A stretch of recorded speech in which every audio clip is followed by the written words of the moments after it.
Olá, sejam todos muito bem-vindos a mais uma aula da MD Plus, a nossa plataforma, a nossa locadora de aulas médicas, enfim, o que você quiser. O fato é que este é um lugar para a gente desenvolver e evoluir juntos, com aulas que você, em geral, a gente acredita em não esperar tanto, justamente porque não são temas comuns dos dia a dia. Então é isso que a gente quer trazer aqui no MD Plus. Então, sem mais delongas, hoje eu vou fazer uma aula sobre talvez a principal aula que a gente vai gravar no MD Plus, Luiz. Fala a verdade pra você, por que é a principal? Nossa, bicho, deu uma tossida aqui. Que é isso, cara? Tava agarrado, foi mal, desculpa.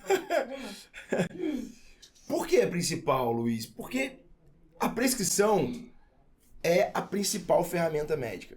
E é muito engraçado isso, porque ao longo da faculdade a gente aprende muito sobre doença, a gente aprende muito sobre a fisiologia, sobre patologia, e é ótimo, é claro, a gente tem que aprender. Só que isso tudo a gente aprende para levar a gente para a tomada de decisão e correta assistência ao paciente.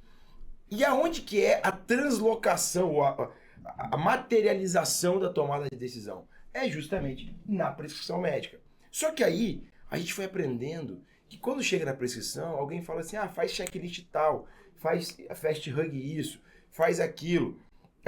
Copia a prescrição do dia anterior.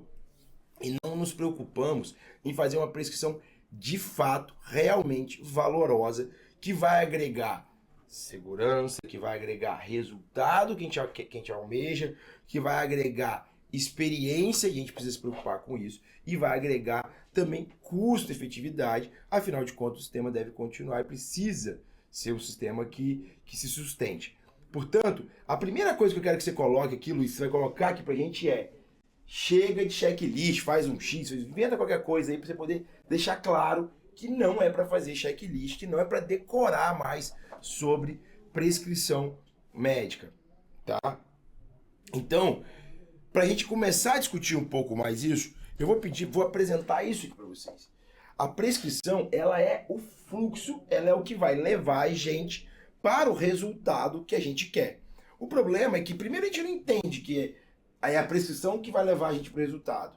É claro, eu acabei de falar, a gente aprende fisiologia, aprende patologia, aprende as doenças, se especializa, cria experiência, para chegar daqui, produzir uma prescrição que leve a gente para o resultado. Dito isso, a gente tem que pensar qual o resultado que a gente quer. Afinal de contas, então, qual o resultado a gente quer? Todo mundo sabe que cada vez mais, eu sempre falo, e cada vez mais a gente vai precisar entender e viver a assistência baseada em valor. Essa não é uma aula sobre assistência baseada em valor, mas é simples a gente trazer os conceitos que a gente precisa para a prescrição. Basicamente, quando eu falo de valor, eu penso em 3 pilares. Eu penso em resultado assistencial, é isso que eu quero. Eu penso em experiência do paciente e, obviamente, eu preciso pensar em custo. Eu preciso pensar em fazer a melhor assistência, que entrega o melhor resultado, balizado pela melhor experiência do paciente, mas que seja o mais sustentável possível. Se eu não fizer isso, pessoal, se vocês não fizerem isso, se vocês não entenderem de uma vez por todas que o futuro da medicina, o futuro da carreira de vocês está pautado em entregar o melhor resultado, com a melhor experiência, com o menor custo possível, provavelmente vocês vão ser sucumbidos por um monte de médico, ou por seguradoras, ou por gestores, ou por pacientes que não vão realmente acreditar no que você pratica, no que você entrega, porque esse é o melhor jeito de entregar, de fazer a medicina. Já era antes, mas graças a Deus está ficando cada vez mais claro, e dentro do mercado competitivo você precisa se destacar. E se você olhar para resultado, experiência e custo, eu tenho certeza que esse é um caminho de destaque, tá bom? Então, esse é só uma questão conceitual para que vocês pensem toda vez que vocês chegarem do lado do paciente em construir uma prescrição que eu vou entregar resultado, experiência e custo. Partindo dessa pauta, então, partindo desse norte aqui, vou puxar aqui só um pouquinho, Luiz, só para deixar aqui em branco, pode ser que eu escreva alguma coisa aqui.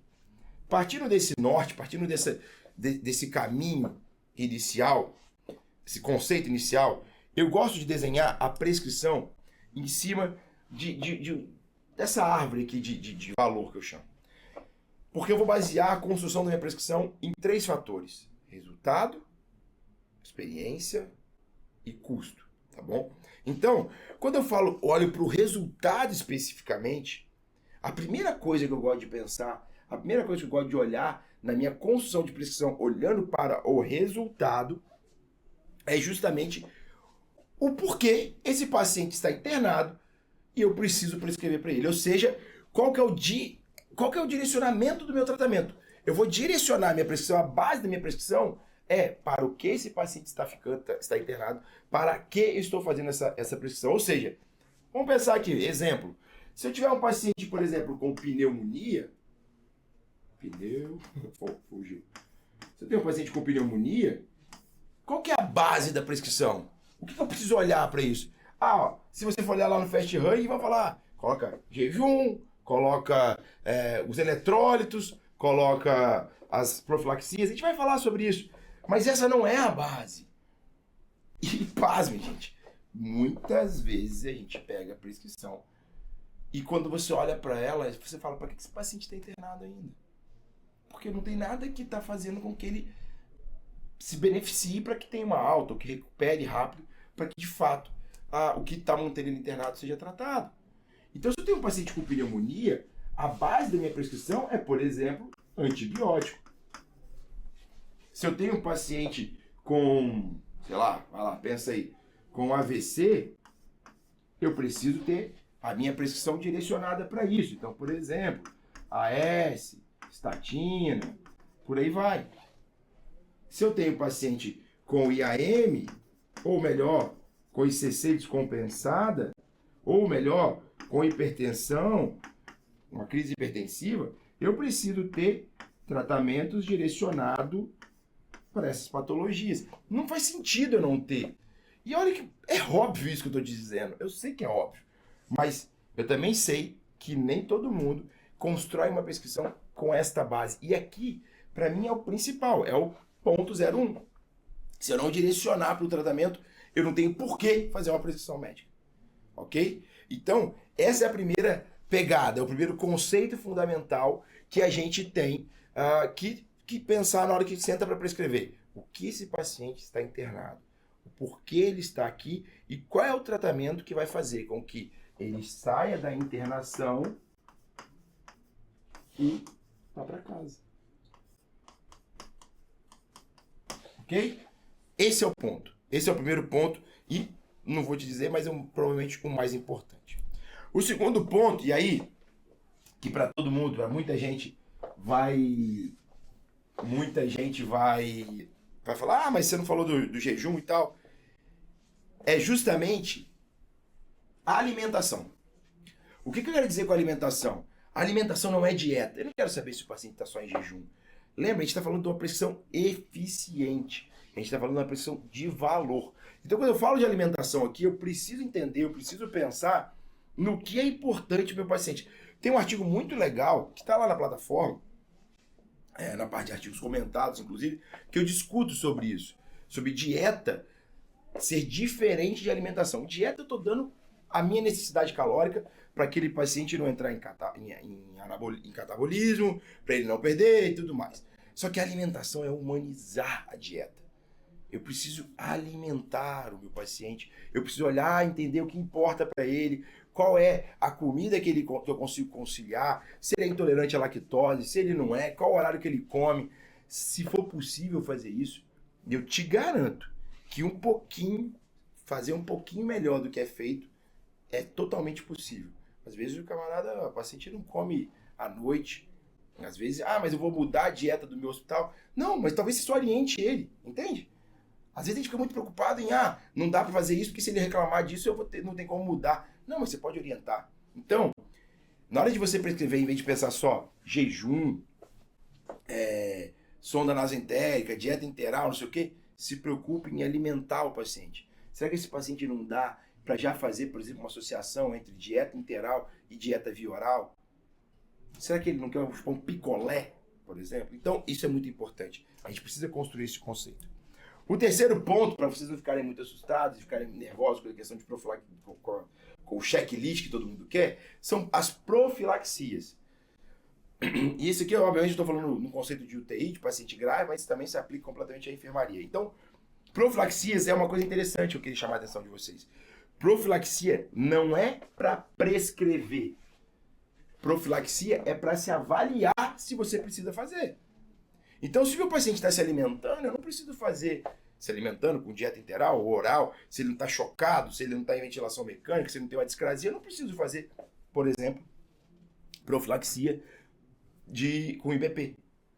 Se o meu paciente está caminhando na enfermaria, se ele está andando, ele faz fisioterapia o dia inteiro, sai do leito, vai no banheiro, eu não preciso prescrever profilaxia com enoxaparina, por exemplo, ou heparina.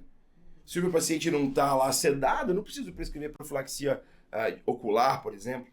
Então, profilaxia, gravem essa frase. E aí é a primeira coisa que eu volto a ficar irritado. Não é checklist, profilaxia. Nada é checklist. Porque o checklist faz com você assim, tá prescrito ou não tá prescrito? E não é sobre isso. E não é sobre isso. É sobre precisa ou não precisa. Então, profilaxia a gente precisa avaliar. Aí a gente vem porque eu acho mais interessante, que é justamente a reconciliação farmacêutica. Aqui que as pessoas muitas vezes embolam um pouco, falha, bastante falha, e aqui que muitas vezes enche a prescrição do paciente. Reconciliação farmacêutica é basicamente pegar quais eram as patologias prévias do paciente, olhar para as medicações que ele tomava, e aqui eu queria muito que você prestasse atenção nisso que eu vou te dizer. Saber quais é que tem que fazer uma análise crítica dessas medicações. Uma análise crítica do que aquilo influenciava para ele, até mesmo antes da internação, mas principalmente do que promove agora. Muitas vezes o paciente vem com antihipertensivos, por exemplo, está chocado.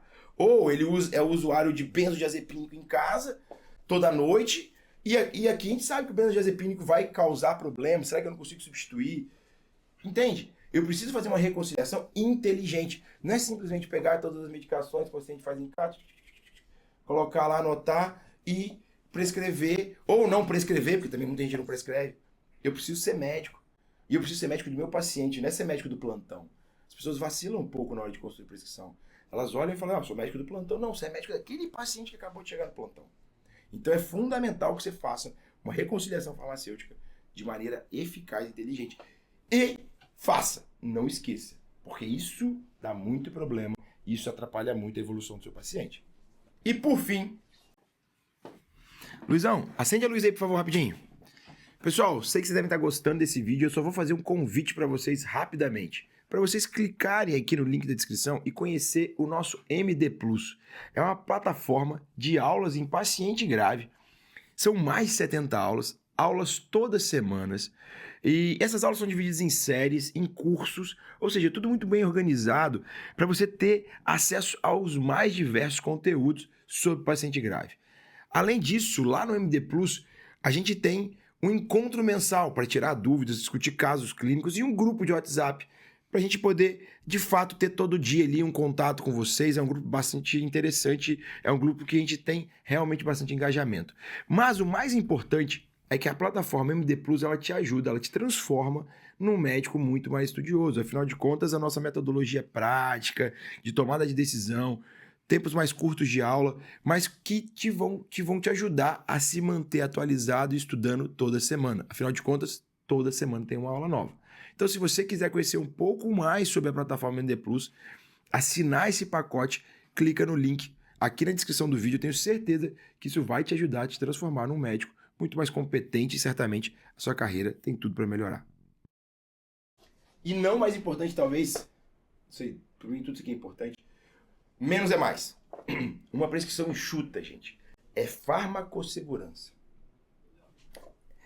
Eu amo quando eu chego na UTI e a Ju prescreveu lá 5 itens. Porque quanto mais enxuto a prescrição, menor chance de erro, menor chance de infusão de medicação errada, menor trabalho para a enfermagem, menor trabalho para a farmácia.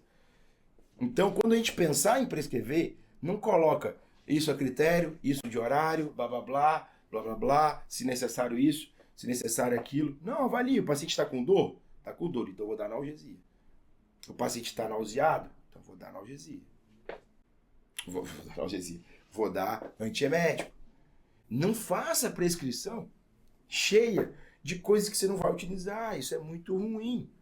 Eu costumo dizer que basicamente 3 coisas podem estar de horário na prescrição: sedação, bombas de infusão. Eu sempre falo 3, mas sempre falo 3, mas são sempre 4. Sedação, bombas de infusão, com drogas e bombas de infusão, adrenalina, noradrenalina, anticonvulsivante e antibiótico. O resto, tudo tem que ser avaliado. Não pode ser prescrito de horário. Não pode encher a prescrição de bobagem, porque é a critério ou se necessário. Isso é pior. Isso não ajuda você em resultado nenhum. Até porque, vê se não é uma situação que acontece. Às vezes você está lá, o paciente está com dor. Você avaliou que o paciente estava sem dor, de repente ele começa a ficar com dor. Tem uma prescrição lá danada de morfina de horário. Morfina a critério. Aí você vai, tá lá deitado no repouso, o paciente está na emergência, na sala vermelha, esperando internação, ou tá na UTI, você vai lá e fala, faz 10 mg de morfina. O risco de você ter feito esta medicação sem a correta avaliação é muito grande. E aí, se você deixa a critério, isso é uma tendência natural nossa. Então, eu te sugiro fortemente a construir a prescrição dentro desse caminho, e aqui a gente está olhando para o resultado, a gente vai falar de custo e experiência, a gente olhando para o resultado, construir dentro desse caminho, e quando chegar aqui no último, por isso ele é útil, você chegar e olhar e falar assim, cara, o que eu posso tirar que é groselha dentro dessa prescrição, que não faz sentido para alcançar o melhor resultado. Dentro disso, dito tudo isso, a gente vai para um segundo passo, que é justamente quando a gente constrói a avaliação de custo. Eu quis trazer o custo porque depois a gente vai balizar pela experiência, porque dentro da fórmula do valor a gente tem resultado e custo de um lado com experiência e experiência. Então, eu quis trazer custo agora para construir com vocês em 2 cenários. Eu gosto de pensar, quando eu olho para a prescrição, ou quando eu olho para o cuidado do paciente, quando eu olho em assistência baseada em valor e na custo-efetividade, na sustentabilidade, eu gosto de pensar em 2 lados. Eu preciso pensar em como eu otimizo o recurso e como eu reduzo o desperdício. Então, são 2 coisas que parecem semelhantes, mas elas são diferentes. E aí o Luiz vai projetar aqui para a gente, quando eu falo em otimizar resultado, na verdade, é tudo que eu vou evitar novos gastos. Então, se eu vou evitar novos gastos, o que eu vou fazer para evitar novos gastos? Como, por exemplo, infecção de catéter, né, otimizar cuidados de infecção, otimizar cuidados de PAV, retirar dispositivos que não fazem sentido, enfim, qualquer coisa que eu vou evitar um novo agravo, um novo risco para o paciente, eu estou otimizando o resultado e, consequentemente, reduzindo o custo. Quando eu olho para a gestão do desperdício, que é até um pouco mais óbvia, vamos dizer assim, é tudo aquilo que é possível retirar da sua prescrição, que está encarecendo ela e que, na verdade, hoje não está atrelado ao resultado nem à experiência do seu paciente. Então, é muito comum a gente deixar a prescrição passar de um dia para o outro, coisas que eu utilizava antes, precisava e agora não preciso mais. Às vezes o paciente chegou e estava acamado, restrito ao leito, perdão, e aí essa restrição deixou de existir. Eu não preciso mais da minha profilaxia, por exemplo. Então eu recomendo fortemente que todo dia, você observe a prescrição com intenção de retirar.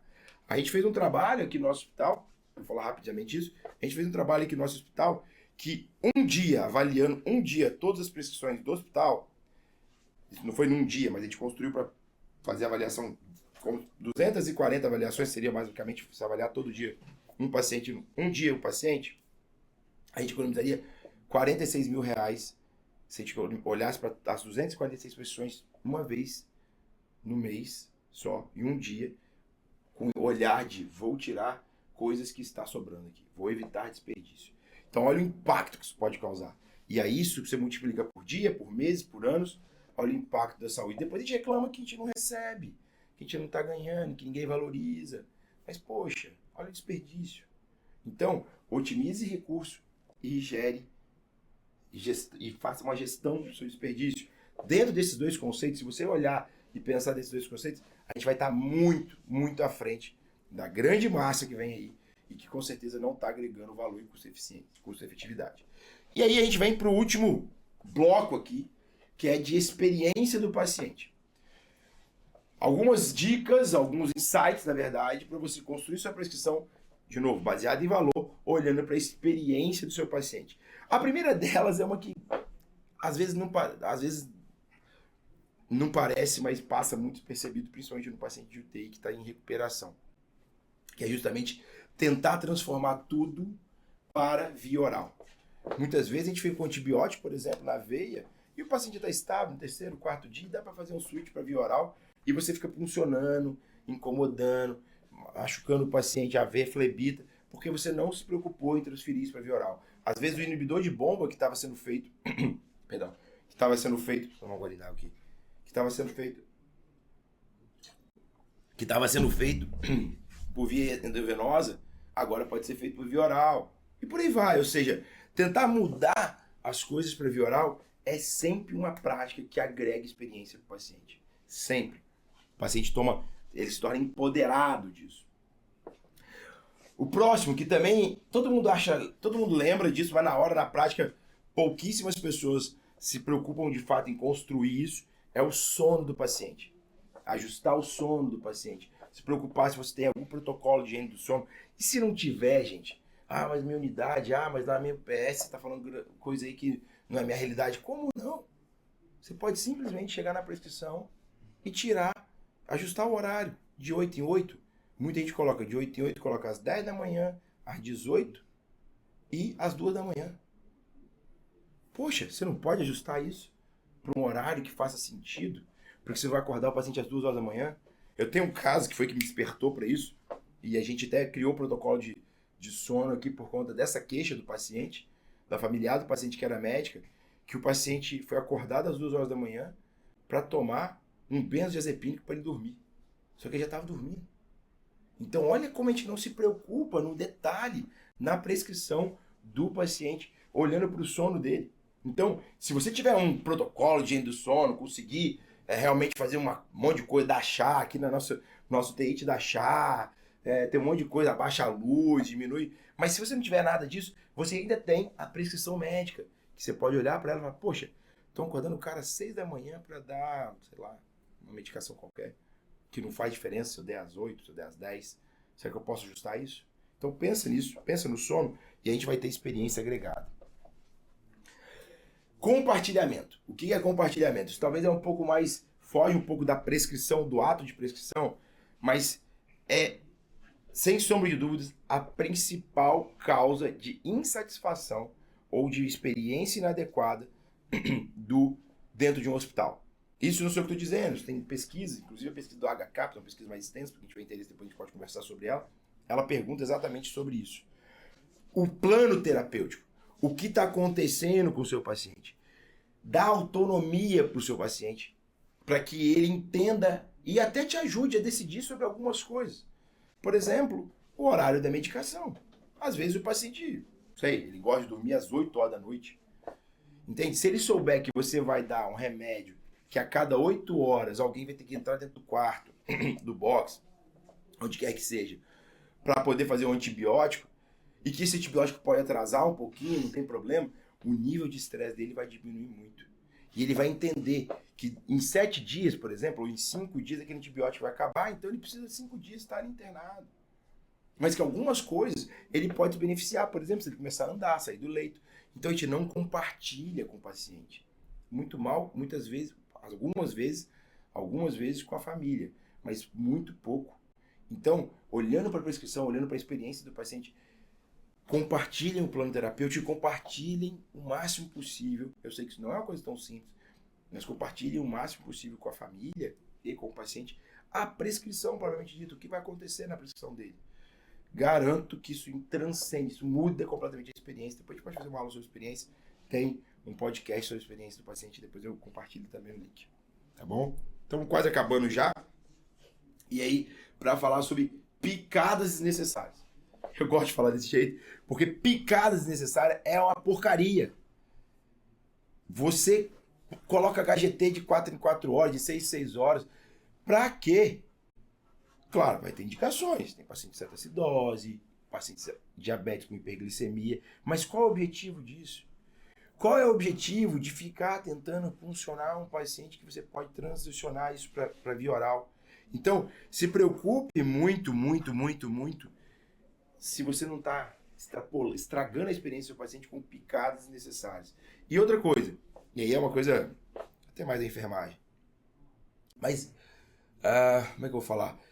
Dê autonomia para o seu enfermeiro, dê tranquilidade, autonomia não é a palavra, mas dê tranquilidade para o seu enfermeiro para virar para você e falar assim, olha, eu tentei 2, 3 vezes e não consegui puncionar o paciente, eu não vou tentar mais.